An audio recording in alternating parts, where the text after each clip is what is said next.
need you to keep it between us. Oh, do you? Well, Earl knows because your side meat is his fucking roommate. Now, I'm about to tell my mom. He is not my fucking side meat. Fuck! I just need you to give me a chance to figure it out, okay? I am begging you. Fuck you, Ashley. We trusted you. Ma! Fucking Christ, just fine! Fine, but if you tell her, I will tell Jackie that you are in love with her and that you tried to sabotage Cody.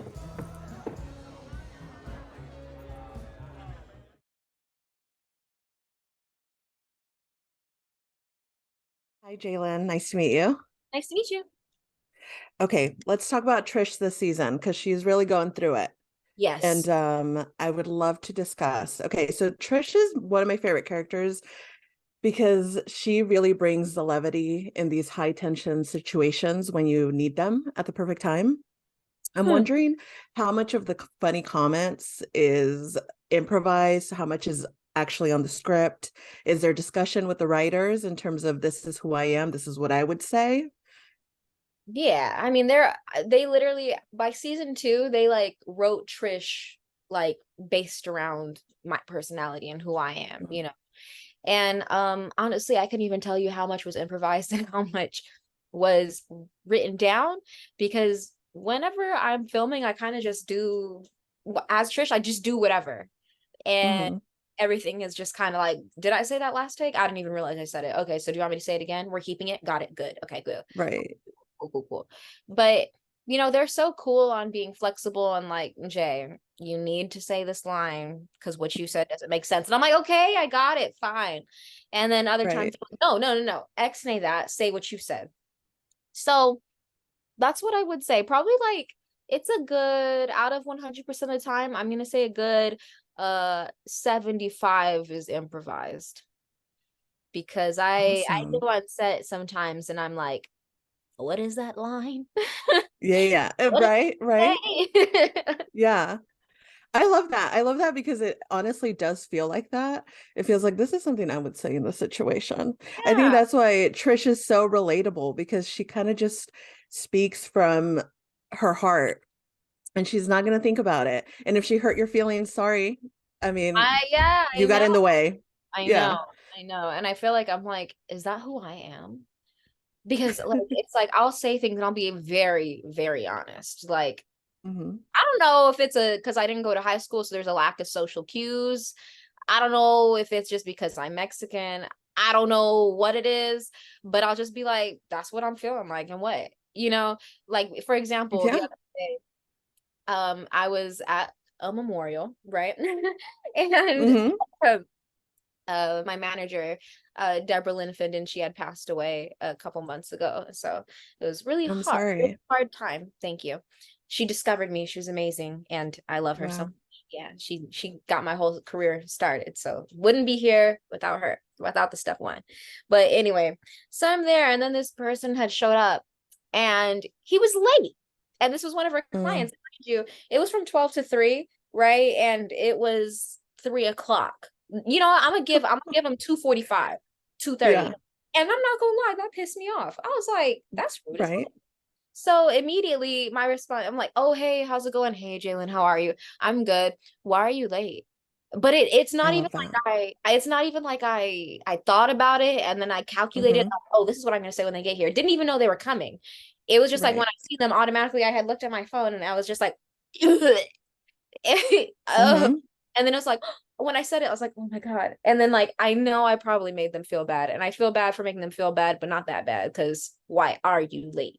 But and it's kind of extremely late. So it feels like the question was warranted. Yeah, because to something like this, it's very sensitive. And you know, that's my girl. I love her. So I'm gonna ride for her. And I'm gonna let you know you're late for this day. I love that. Yeah. So a lot of apparently Trish flows in and out of you and back to her, and I'm seeing that and I love that. Thank you. Yeah, I would say that's definitely giving lack of social cues, no high school. So I don't know if it's no high school. I think it's just sometimes I honestly think that's a great personality trait, because I think me, on the other, I overthink everything Yeah, me that too. I'm about to say. So sometimes you need to just, oops, I mean, that fell out, but I meant it. So Yeah, now here sometimes, we like are. sometimes things like kind of just like fall out and it Yeah. happens and then we move on. But sorry to the guy Yeah. that I said that Yeah. to, He'll but be okay. yeah, he Yeah. shouldn't He have won't been. be late to the next memorial service he goes to, Yeah, I'm sure. because why are Yeah. you late? Yeah, exactly. Yeah. So Trish in particular this season with her friendship with Jackie goes through it. There's a lot, it's complicated. I'm a huge advocate of representation of friendships. I think often they're a little bit more important than the emphasis we put on romantic relationships. And I Mm. love that we were able to like really delve into how complicated it can be in love, like to love your friend and to kind of Love hit that somebody. moment of, Yeah. am I in love with them or do I just love them? And Oh, how did sorry. you I thought feel about, oh, mhm. no, go ahead, go ahead. I was just wondering how you felt about the evolving friendship between Trish and Jackie. And did you feel any particular feelings about the end result of it, which was, this realization of, okay, maybe I'm not in love with her. Maybe I just love her and there's a little bit of jealousy that someone gets a little bit of her in the process. Yeah, I've never had a friendship the way Trish and Jackie have a friendship, so that's Mm, difficult for me to speak on. But I will say like the jealousy thing, right? Like say like your homegirl gets a boyfriend and the brunches that you guys have, they're now having, and it's like, yeah.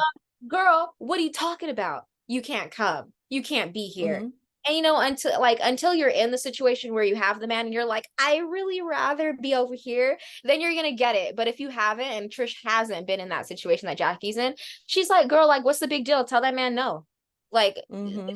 it's no brainer, it's me. But it's like you have to understand that the love is here and it's different, and the love for you is still here, and that's different Yeah. too. Trish, because of their sexual Hmm. past, is getting that confused, and I don't think she was in love with Jackie at all the whole time. Mm, I don't think so. She was just jealous, and then that jealousy made her be like, well, I want that all for myself, and the only way I could have it hmm. all for myself is because she's seeing Cuddy in this romantic way. So if she sees me in this romantic way, then she would still only be with me, and that's crazy Right. because she's insane. Be Yeah. so for real right now. Be so for real. And Insane or passionate? it's Very giving passionate. insane friend, because she was not worried or concerned about her until Cuddy came into the picture. That's She loved true. her as her That's true. friend, but it wasn't like we didn't hear any topic of like, oh, so what guy are you talking to right now? Because it was no problem her messing with these boys for money. When you're really in Yeah. love with somebody and rocking with them, you're not going to want them to expose their bodies to other people for money. You're going to be like, that's all for me. That's What are you great. doing? Yeah. So it's Yeah. like, and we know that in the past, she was like, oh, yeah, I was like taking underwear pictures for this guy, selling my feet pictures for this guy. And Trish was like, yeah, run it up, cut the check. But all of a sudden, Yeah. when money's not involved and she saw it was genuine, then she cares. And I'm like, Trish, you're insane. You do not care. And I'm not going to lie, Yeah. I'm kind of glad that Jackie and Trish didn't end up being together. Not gonna lie. I know. I'm just glad because it's like I think their friendship is really amazing and unique, and I wouldn't want to change that or change the dynamic, because with romantic relationships comes conflict always. And Yeah. like friendships, there's conflicts, but I find that you argue with your friends a little bit less than you argue with your partner, because your partner is Totally. a different button, it's a different level. Hmm. My friends will say the same exact thing that my partner says, but I'll look at my partner and I'll be like, oh my How, God, what did how you say? dare you? How Yeah. dare you? And my friends are like, you dumbass. She's like, and I'm just like, I know. Exactly. She loves me. She And they're loves yeah, me. yeah. And they're like, Yeah. girl, like, you stupid for that. Like, what are you doing? Like, come on, be so for real. Now, girl, that was not the smartest decision to Hmm. make. And I'm like, you right. And say my man tells me that, and I'm like, it's just I want him to accept me for Right. being. And it's like if I make a mistake, he just hates me for it. And it's like, no, why aren't we taking it the same way? It's just Yeah. a different button. That's all. And It is. Trish got that button confused as hell. So She that's why did. I liked the dynamic of Trish and Jackie just being besties that explored with each other, because that's cute. That's hot. That's fine. I But agree. Yeah, anything beyond that, I'm like, let's keep it short. Right. And their friendship is so special. And the way that Trish describes it is so like, you just don't see this level of importance being put on friendships often, I feel like. And Trish says something when she's describing it, and she says, you make me be the best version of myself. And Yes, I'm yes. curious if there's a moment during filming of season 2 that where you felt like, oh, this is going to make me a better version of myself because I'm experiencing this with either this cast or this moment with this particular scene partner, that made you feel like this is my growth in this moment. Yeah, okay. So what can I say? Something that really like touched on my ego season 2 in a negative way that it shouldn't have. I'm trying to think, how can I put the story without exposing names? Um, you know what? I'm gonna be so for real with you. Okay. Okay. Season big cheese side energy, okay? I That's love what it. I'm giving you. Yes, I It's love cheese that. salsa time. Cheese salsa. It's a chismosas party. Have you heard that sound Yeah, I on have. um okay, something that helped me grow. So season 2, right? I was in a really small trailer. I mean, season 1, Mm, I was in a really small trailer. And I was like, whatever, I'm working my way up. Like, it's cool. Like, NBD. Season 2 comes around. uh Sometimes in season 1 they would put me in like this really amazing big trailer, and I would be feeling myself in there, and I'd be like, mm, oh yeah, I'm a big dog today, I'm a big dog right now. And I remember being on the phone with Rafa and being like, hey, so like I just want a bigger trailer. And like it wasn't even anything official, like it was mm, something so like stupid, right? I just want a bigger trailer. He's like, why do you want a bigger trailer? And I was like, you know what, just because like it just, I don't know, I get out of the, I get off the set and I go to my trailer and I see all this, and I see this thing and I'm feeling myself. I'm feeling myself. He was like, okay. So we don't talk about it again. I didn't ask. I didn't get a yes or no. I just had mentioned it, right? We come back, I'm in the bigger trailer, and I'm consistently in this bigger trailer, right? And as I'm sitting in the trailer, I'm thinking to myself, I'm like, was it the trailer or is it the people that are making me feel good when I get yeah. offset? I came in this trailer and I'm still having a bad day today because I thought that me being in the smaller trailer was, I came in there and it was because it was smaller and I didn't feel good and I was having a bad day and da da da da da. But then I'm still in this bigger trailer and I'm still having a bad day. Why? Why is Mm, that? Because it has everything to do with me, right? It yeah. didn't have anything to do with my surroundings, what I was wearing, who I Hmm. am on the inside. That's what was causing me to have a bad day. And here I am Right. thinking it was a trailer. And really, it's the people that I'm around that are making me feel good. So then I go to set and I'm just like, I'm still having a bad day. Why am I having a bad day in this big ass trailer? So I get over to set and I'm sitting down and I see everybody kikiing and laughing. I'm sitting there, I'm like, what's so fucking funny? What's so funny today? I'm in the bigger trailer and I'm still not having fun, right? So Right. it's like, and then one of the ADs comes up to me. He's like, hey, Jaylen, I have your Takis. And I was like, no. I said, I'm a piece of crap. I said, I complained about a trailer. I complained about a trailer. I come to set. I'm around all of these amazing people who are here for me and they're laughing and having a blast. And I was thinking in my head, why are y'all having so much fun when I'm having a bad day? And here's this man who remembers I like Takis and I'm on a break. Wow. He brought me my Takis, right? So that was probably a growth moment for me of realizing that it's not what you're wearing, it's not who Yeah. you're around. I mean, it's not what you're surrounded by, all your nice things. It's about who you are and your relationships. And Mm, that was probably a big learning lesson for me in season I 2. love that. Is reflecting on the inside and knowing like 99% of the problem of your problems are because of you. Yeah.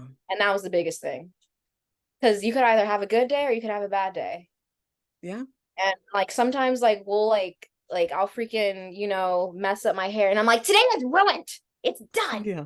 It's so done. And then it's like, no, no, no, just slick it back, babes, and let's go. And the rest of the day can Hmm. be great. But because bad shit be happening to you all throughout the day is because the first thought that you had is this is terrible. So Yeah. that's what I learned. And I learned to have a good day. I learned to have a good day. That's a good lesson to have. I mean, I heard this a couple of months ago and I think about it all the time. It's like wherever you go, there you are. And that's such a poignant thing and a reminder to have. Like you can go from one place to another thinking you're escaping whatever Yeah. shitty mood you're in, but there you still are, I no know, matter but where you go. I was having like such a bad day yesterday, right? Like such a bad day.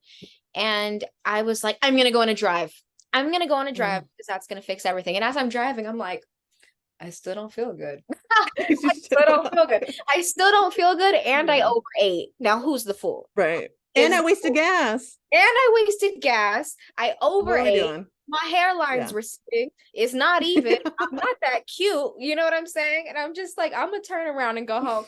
So I turn around and I go home and I sit in my car and I'm just like, okay. I'm like, so I can't escape this feeling. I might as well sit in it. So then you have a nice little cry.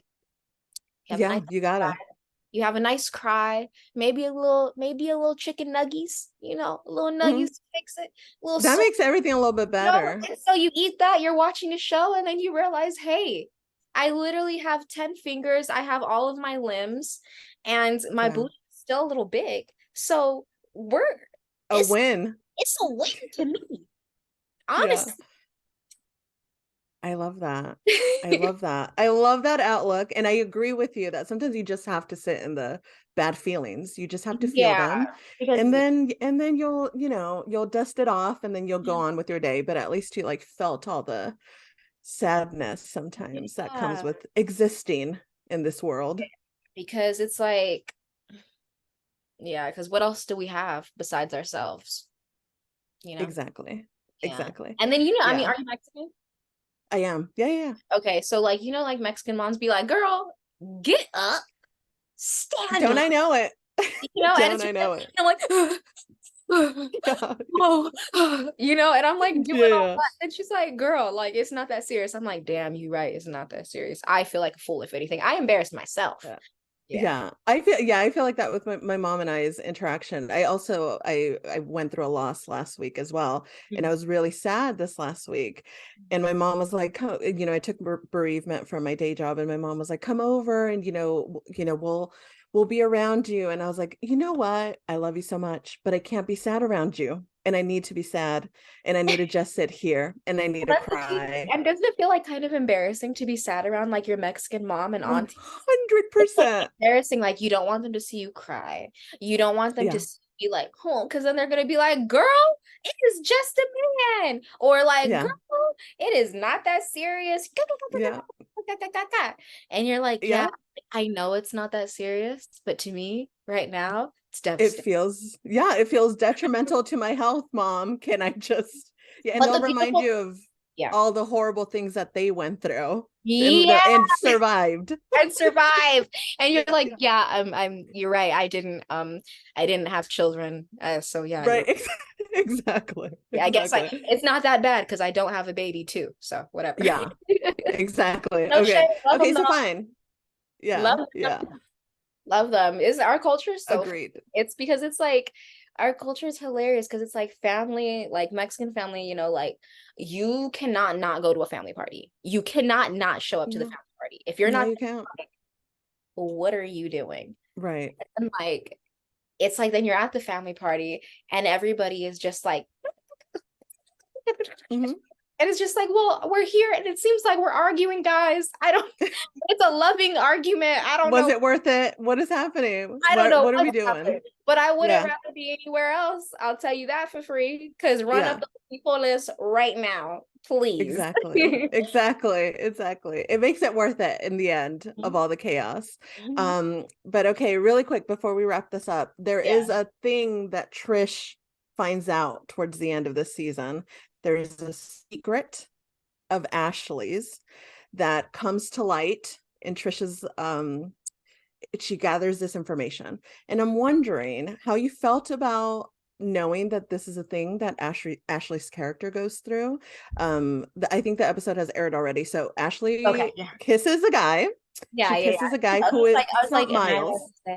I know. I think the episode aired. So Ashley does kiss another man. and then Trish finds out about this before anyone else in the family does. Yeah. And how did you feel about that information when you first read it? I was like, bitch. I said, when I first read it, I was like, whoa. I Yeah. said, whoa, okay. So I feel like the way Trish handled it was wrong because she didn't need to blow it up, like blow up the spot in that way. Right. And very weird of her, very much annoying because it's like, girl, we're at a family party. Just let it breathe for a second. You should breathe for a second. Me, Yeah. how I would have handled it, I'm gonna tell you how I would handle it. I would have seen that. I would have been like, okay. I would have kept that in my pocket and Yeah. made some amazing plan to embarrass her. I'm not even gonna lie to you. Especially if I already didn't like F with her like that. Right. They were in a place where they were good, but still, like, if it's my girl and like I feel like Trish really sees Ashley as her girl, we're gonna fight and we're gonna get over it. But this is what I would do. I would have kept that piece of information. I would have had the earring. I'd be like, okay, put it in my pocket. Wouldn't even have reacted. I would have let the party go on. I would have been treating everybody the same way. I'd been like, hey, how's it going? Whatever, it is what it is. And then at the end of the party, I would have taken her to the side quietly and been like, girl, I know the tea. I would have given her the earring. I would have been like, you need to tell my mom and you need to tell Miles. I don't want to be the one to break the news. You have to say something, okay? And if you don't say something, I'm gonna say something, and you don't want me to say something about, because I'm gonna blow it up, because I'm gonna get mad. I think she went about it the wrong way, very young way, not the way she should have gone about it. She should have pulled aside, because they were in a good place, and she should have kept it quiet. She didn't need to embarrass her like that. And I think that also comes with like Trish should be a little bit more empathetic, because it's like she was going through a tough time, and that's not to say cheating's okay.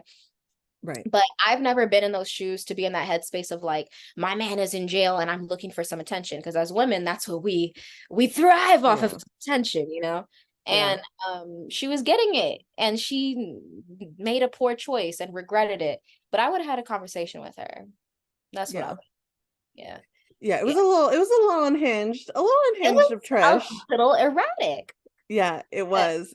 And the episode felt like I felt so much anxiety watching. I was like, is everyone going to find out about the secret now? Yeah. I was so stressed out about, well, it was greatly, I mean, the scenes between you two were so good that I was like, oh my God, it feels like the roof off this house is going to explode by the energy between these two, because one really wants her to shut up and the other one can't help but want to scream it from the rooftops. Yeah, I was getting kind of cringed out at myself on set, because I was just like, man, shut up, like, be quiet. Yeah. Like I get like being loyal to your brother and wanting to tell him, but also like it's their business, kind of, you know what I'm saying? And like we always gonna ride for our family, but in a situation like that, it's difficult because it's like he's not here right now. Who are you gonna tell, and who would it help? And Ashley should have like said something immediately to Rainey, but I could also see why she kind of kept a secret, because she wasn't gonna pursue anything. But again, like, all that cheating stuff there's so many different like shades of it. Where I don't know. Would I personally do that? No. Would I tell the way Trish did? No. What would you do? I feel like I would have done with what you said, is to have the conversation with her and say, you have to say something, or I'm going to give you a timeline. This is when you have to say something, or I'm going to let it out, because well, it's messed up for the family. It's messed up for you. And I mean, it's definitely complicated because Ashley is in such a sad space when it happens. Yeah. But I feel because she kept the sadness to herself, Trish doesn't really understand the sad headspace, because Ashley has kind of kept it to herself and she's not letting people in. So I think in Trish's mind, I think that's why I understood the unhinged. In Trish's mind, she just sees Ashley being chaotic and angry and frustrated. And I don't think she truly understands the sadness behind a lot of her actions. Yeah. And then obviously Trish does not have a romantic relationship with her brother. So it's like a complete feeling. I don't know. I feel like the only way that I would probably keep it to myself is say like, I like fuck with my I like love my I love my sister-in-law like so much, and I know she's a writer, and I know she's there, which Ashley is, and she's there and she's writing. And then I also know my brother is not on anything, and he be cheating low key, and I know that, right? And if he's a lightweight cheater, and I'm like, and then she does a little smooch, I'd be like, girl, we gonna keep this in the vault because he kind of deserved that. You ate with that one. You might have ate with that one a little bit. I didn't Exactly. don't go further, but you ate. So that's amazing. Get your lick back. Yeah, you gotta where you can. Listen, ladies, if the Monday conversation, if anything goes left, you go right. You get your lick back all the time. Don't even be like, oh, I don't want to stoop to his level. Stoop to the level. We're off topic. We're off topic, but stoop to the level. No, I love it. That is such a great topic to end on and a great note to end on. You should do motivational speeches. I did see another one of your interviews that you did with someone else, and they mentioned that you should do a podcast, and I second that. You should do a podcast and talk to people about their problems. I don't need the platform for that because I'll be acting a fool. Love that. I love that. Well, thank you so much for making time for me today and talking about Blindspotting. It's a phenomenal second season. I don't know what's gonna come. It kind of felt like an ending to me, and I'm scared and nervous that we're not gonna get a season 3, but we're still manifesting it over here on this end. So yeah, hopefully we get to see more of Trish, and if not, then hopefully we get to see you in many other projects, because I think you're extremely talented and phenomenal with what you do. Thank you. Thank you. You're welcome. It was very nice meeting you. Thank you, Miss Chismosa. You're welcome. Have a great day. You too. Bye.